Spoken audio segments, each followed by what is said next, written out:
All right. Hello, everyone. Welcome to another episode of Behavior Bites. I'm super excited that you're here. I am here today with the fabulous Terrie Hayward. Terrie is a certified professional animal trainer and the owner of Positive Animal Wellness Paw.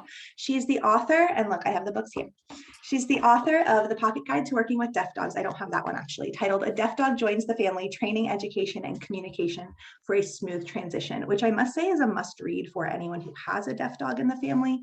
And honestly, now I'm getting off track, but I send your little blog post about teaching a check-in to all of my clients because I love the context of teaching that check-in with a deaf dog. And so I send that to my hearing clients as well. So everyone check that out. And then co-author of Grooming Without Stress, Safer, Quicker, Happier, which we could all use, as well as the book For Every Dog Family, Your 10-Minute a Day Dog, which I also love because I always have clients who struggle with how do we fit in our training time. And we're saying, it doesn't have to be this big, like 2-hour long event where your dog doesn't want that anyway. So get these books, guys. And what I love, I'll just share here. I have in my books, can you see? There we go. Terrie actually autographed these for me like 3 years ago at the IABC conference where she was speaking. So just so you know, today we are speaking with someone who gives autographs. So very exciting. Terrie specializes in working with deaf dogs and on canine separation anxiety cases, which is what we're talking about today. She works with families and their animal companions, presents workshops, travels, and consults, focusing on positive reinforcement interactions and modifying behavior through applications and behavior analysis, which is all the geeky stuff we love here. So Terrie holds a master's degree in education and is a Karen Pryor Academy certified training partner and faculty member. She is also certified by the Council for Professional Dog Trainers and is a certified dog behavior consultant with the International Association of Applied Behavior Consultants, as well as being a professional member of the Pet Professional Guild and a fear-free certified trainer. So we've got all the certifications, all the education. I'm so excited that you are here, Terrie. Thank you so much for being here with us. Thank you for this invite. Now that I haven't been traveling quite as much, it's always such a treat to be able to interact with people. So, so thanks for allowing me to be here today. I'm so excited. It really is. It's like the new way to socialize. It's fantastic. Absolutely. Awesome. All right. So let's dive right in. So today we're talking about separation anxiety and isolation distress, and I'll let you get into the differences. So let's just jump right in for folks who may not know or need a stronger definition. What is separation anxiety or isolation distress?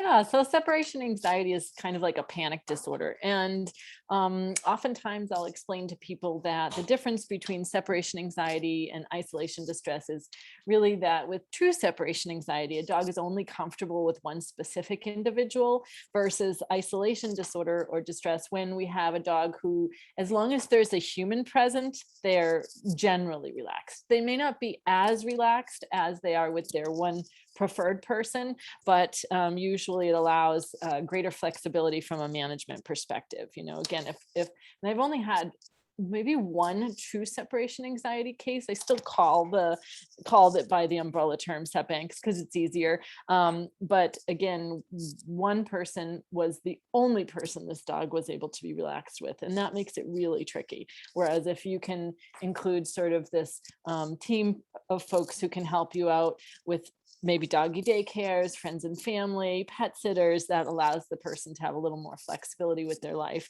as they're working on the issue. Yeah, absolutely. Absolutely.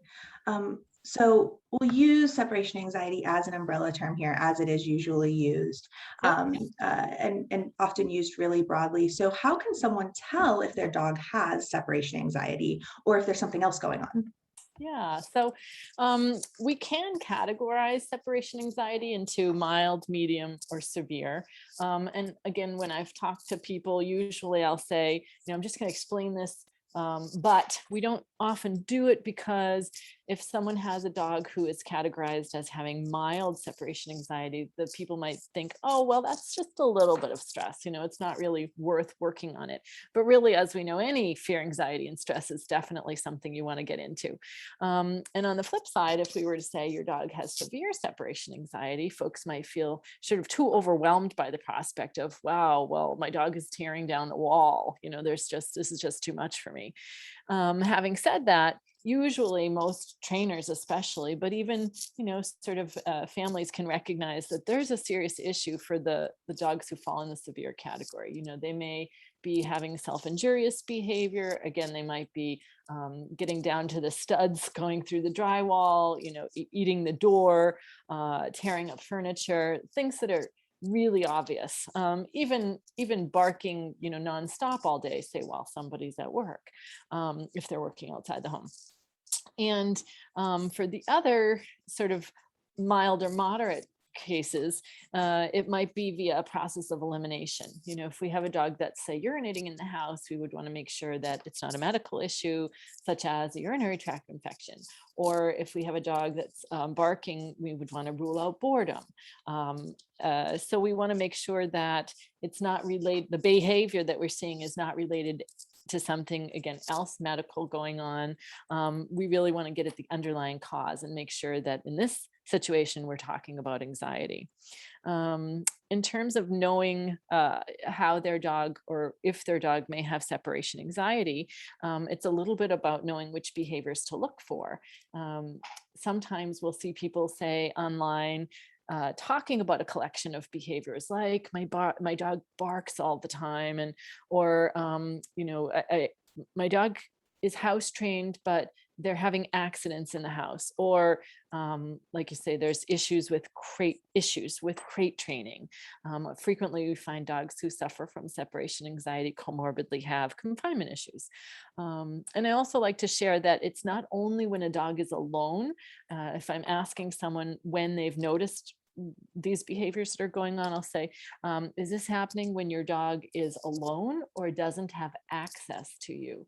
Because let's say you had a baby gate up and then you went upstairs and you're seeing those same behaviors as you might when your dog is home by themselves, then again, this also may be evidence of the dog suffering from separation anxiety or isolation distress. And I'll just note one other thing on that topic. True separation anxiety is really a diagnosis made by a veterinarian. Having said that, it doesn't have to have a diagnosis in order to start working on helping the dog to feel more comfortable.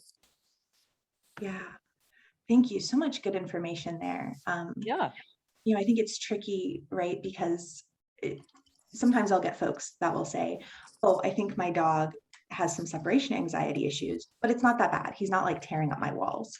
Right. And but the dog still feels very bad. And that's kind of, I often will explain to people, yes, it's a panic disorder of sorts, right? And then people go, oh, well, that's very bad. That panic is bad. Panic is, and so kind of, I had an interview with Dr. Alex Dahlgren where she was talking about pain in dogs. And she was saying, how much pain would you have to be in for someone to notice, that you're limping, or that, and so same thing with our dogs. How much people, I think, easily understand how much panic you'd have to be in to go through a door, but how much panic would you have to be in to bark all day, or to, to drool all day, or to pace around? And it's such a high level of stress. And so I love how you talk about that there can be these different tiers of separation anxiety, but really we need to understand that the dog's well-being is suffering regardless of the behavior that is coming out of that. Absolutely. And to that point, like you said, how much panic would a dog have to be suffering from to not eat, say, a delicious stuffed Kong? So that's another cue, is if the dog has decided not to eat while they're home alone. Some dogs, of course, will eat, and then as soon as they're finished, we'll see the reemergence of the behaviors. But yeah, leaving something that otherwise they would devour instantly can also be another clue. Right, right. That's a great point. And I think a good way for people to start to gauge if there is a problem, right? Potentially. Mhm. I mean, and you'll get into how do we find out? That's my next question. But yes, that can be that's a great thing to mention. Absolutely. I often talk with my folks about, your digestive system starts to go offline. That is not something you need when you are in short-term survival mode. And I think Absolutely. phrasing it up like that can be really helpful. Like if I'm turning down something delicious, something is really wrong. Yeah, absolutely. Like I say, I love chocolate lava cake, but if I was in an airplane and there was a lot of turbulence, I might decide I don't want the chocolate lava cake. And it's definitely not because I don't love chocolate lava cake. It's because I'm too stressed to consider eating it at that point in time. So, Absolutely. Absolutely. Absolutely. Great. Great. All right. So someone's watching this and they say, oh my gosh, I think my dog might experience some panic or distress when they are alone or separated from me, or, you know, there can be such a wide spectrum, of course. Some dogs well, I'll be like, okay, we're fine as long as everyone leaves the house together, that sort of thing. But so they're like, I think my dog is experiencing something that is really harming their well-being under this umbrella. yeah. How do we address separation anxiety? What is involved in that? So usually for folks that I work with, I'll ask them to set up a consult. Um, the virtual consult tab is on my website, which I know we'll talk about at the end. But and then I'll say spend 30 minutes to an hour, depending on what other issues might be involved, talking about how long has your dog been in your home. How old was your dog when they joined your household? When did you start noticing these behaviors? When are the behaviors occurring? Have you spoken with your vet about what's going on, and what have you been doing so far? There was one situation where I had a client, and before she ended up working with me, she'd spoken with someone who suggested putting an let me just backtrack. The dog was, when she would be home alone, going up on the back of the couch where she could see out the window and barking. Um, and the person suggested that they put the wiring for an electric fence on the back of the couch, I know, to stop the barking. And we understand anytime we want to stop or decrease behavior by adding something to the equation, we have dangerous side effects, including apathy, aggression, escape avoidance, and generalized fear. And of course, we don't want to increase fear nor any of those other things for a dog that's already panicked. So, we want to first understand, like I mentioned a little bit before, what's going on. What is the reason for the behavior? So, in this case, if we puzzle out that it is anxiety and probably related to the dog being home alone, again, I always suggest that they consult with their vet. Because frequently the resolution is that we see a combination of behavior modification plus vet prescribed medications. And that's not to say that we're looking to drug the dog or have the dog be sedated, but the medications and having that vet collaboration often allow us to gain some traction on the behavior modification protocol. And it is a slow process of desensitization. So patience and consistency are key, and sort of laying the groundwork for the fact that the foundation is going to be the hardest. Building our house right now, the foundation was the hardest, longest, most expensive piece. So I would say that analogy holds true when we're doing sort of any type of behavior modification, but we can't skip that phase because otherwise, everything falls to pieces. Yeah. So Absolutely, absolutely. Yeah, and I want to say, we don't want to make anyone feel bad. I know I made a face. Sometimes I can't help my face. Um, uh, it is, we're actually just talking recently on TikTok a little bit about how our dog's behavior can trigger us and can be very mhm. hard for us. And it's natural to just want that behavior to stop. And that's what can make, I think sometimes this training is hard because we also have to look at our behaviors and our emotions and say, okay, my dog's having a hard time, but this is not ultimately going to be the best way to help them. The barking is not the problem. The Yeah. problem is my dog is panicking without me. So I don't want to add, like you said, to that anxiety, that fear, which electric fencing is only going to do. Electric fencing has never made anyone feel better. No. But it's it's not uncommon to see people follow that line of thinking. And so if you've been there, now you're here. And what we want to do, as Terrie so beautifully said, is you get to that underlying problem, that panic that the dog is feeling, and help them address that. And of course, that's going to be a slow process. We think of if anyone can call up something that they are very afraid of or might panic about, it takes a little bit of time. And then I think to your point, does it kind of snowball, right? Like once you build up that foundation, you start to see it's not always second by second, for example, in separation Right. anxiety, but in the beginning Right. it is. Yes, Yeah. it becomes kind of like compound interest where seconds become minutes, become more minutes, become a lot more time. And then, we can see the progress at that point. Having said that, oftentimes regressions are part of the process too. And I note this early and often just so that if we do come upon one, it's not a shock. It always is a surprise, an unpleasant one, but we can get through it. And you mentioned something else that I think was really important too. And so I'm glad you said it. In terms of sort of using things that maybe haven't been that productive in the past, there's no blaming the human for separation anxiety. Separation anxiety doesn't have any definitive causes right now, but there's a lot of contributing factors. But we all, once we know better, we hope that we do better. And so if people have done things in the past that haven't really helped the situation, like you said, that's okay. When we learn, oh, well, you know what, this is maybe a better way to approach things now, and hopefully I can dig in here. It's hard because I do have people that when they get to me, they may have expended a lot of financial input and bandwidth and time, exhausting, trying other things that really haven't helped. So that's difficult. But once we get on the right track, it's just going to be a slow and steady, hopefully progress towards helping the people understand how to better help their dog and to having their dog feel more relaxed and comfortable when by themselves. I love that. It's so hopeful.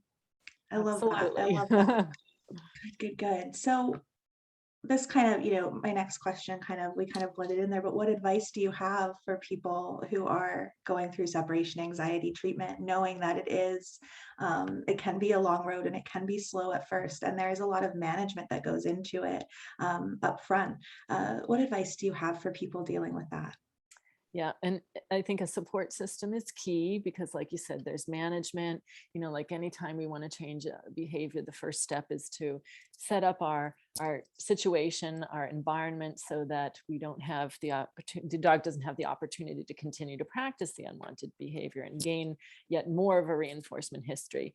So having that support system in place, having your vet on board. Sometimes I work with veterinary behaviorists as well. There are a couple that we share a lot of cases, and that's, for me, it's so nice to have that full piece.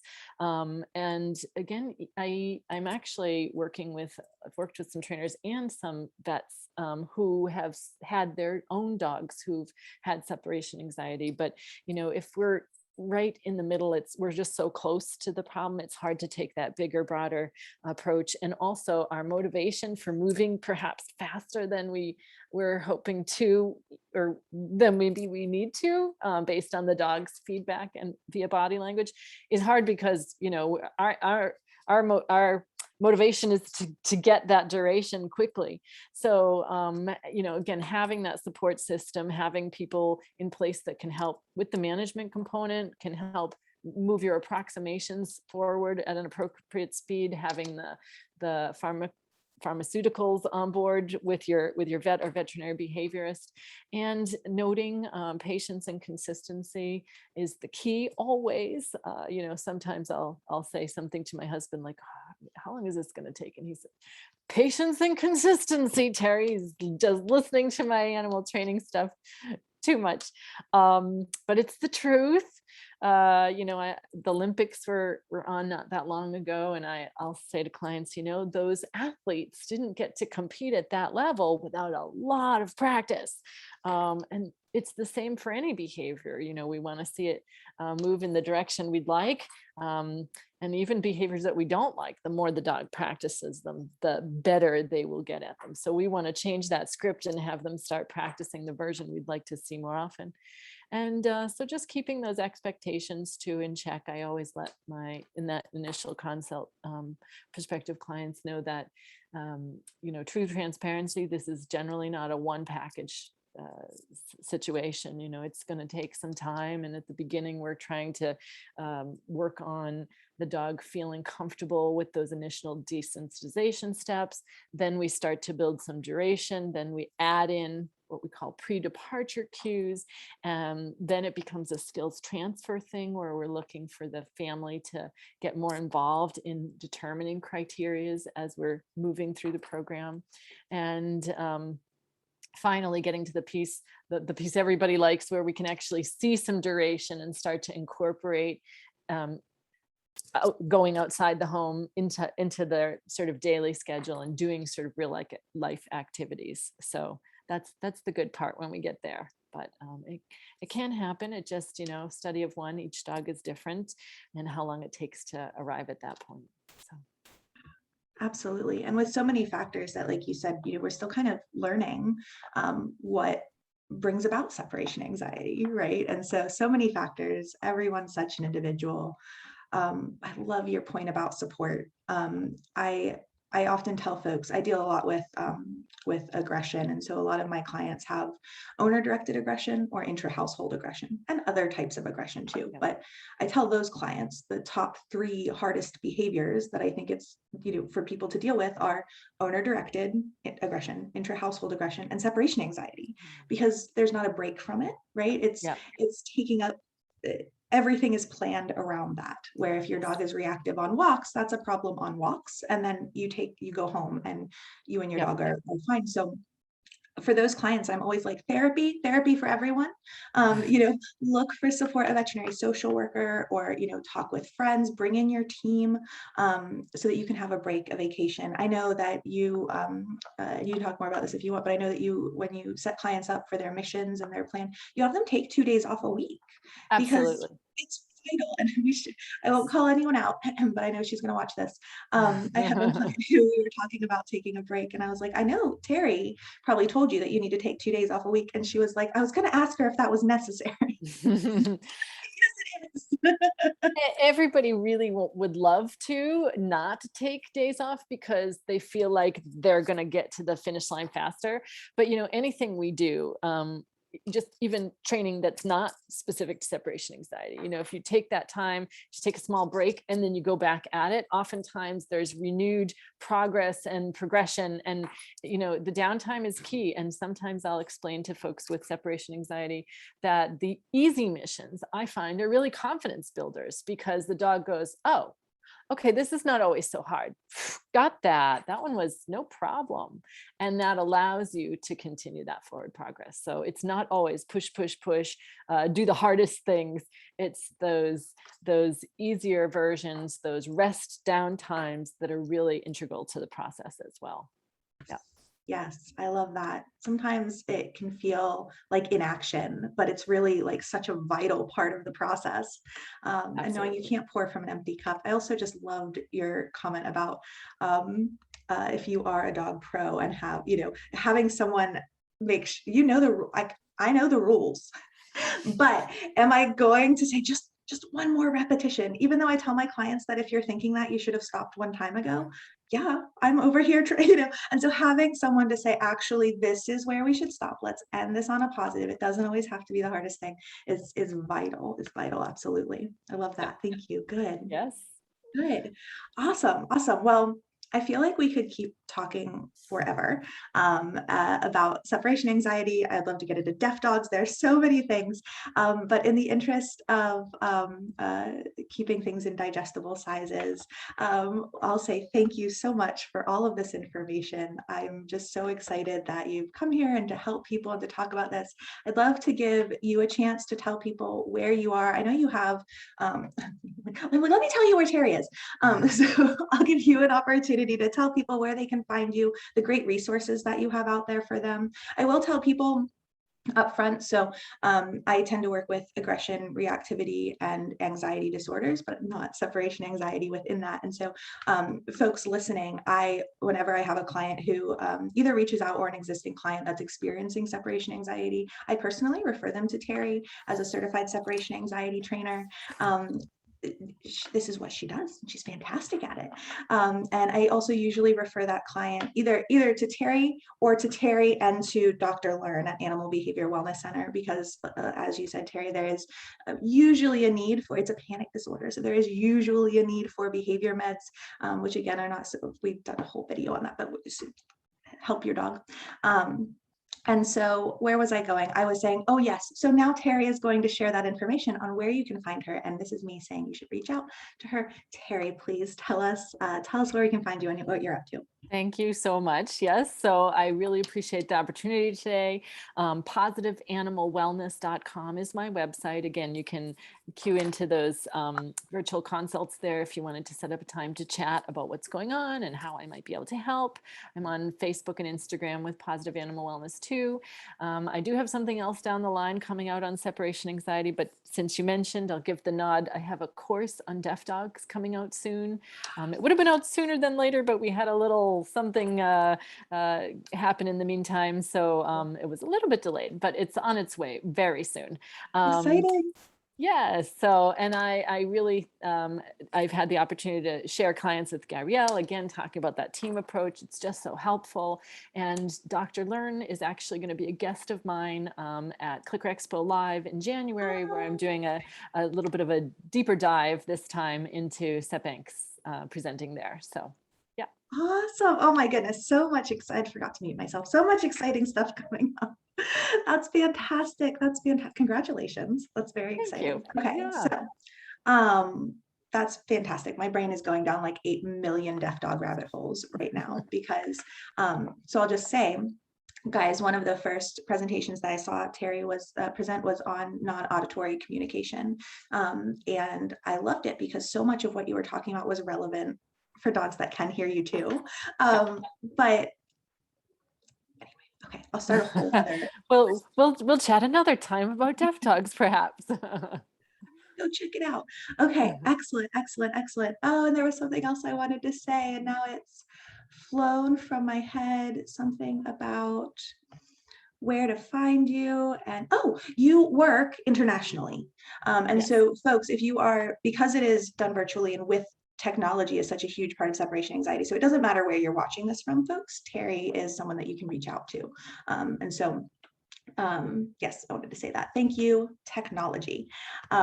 All right, excellent, good. And guys, I will put all of Terrie's information in the description of wherever you're watching this video. So you'll be able to find the website and all of her social media there. I will, even though it's not about separation anxiety, probably link to your Deaf Dogs Facebook group if that's okay, which is an awesome resource for folks that are living with a deaf dog or bringing a deaf dog into the family, or your dog is losing their hearing. Fantastic resource. So excellent, very exciting. This has been so awesome. Terrie, thank you so much for being here. Absolutely. Thanks for the opportunity. Like I said, anytime we can be social online now is just really exciting too. So Absolutely. It's so good to see you. you too. Awesome. All right, everyone. Thank you so much. And I will see you on the next episode.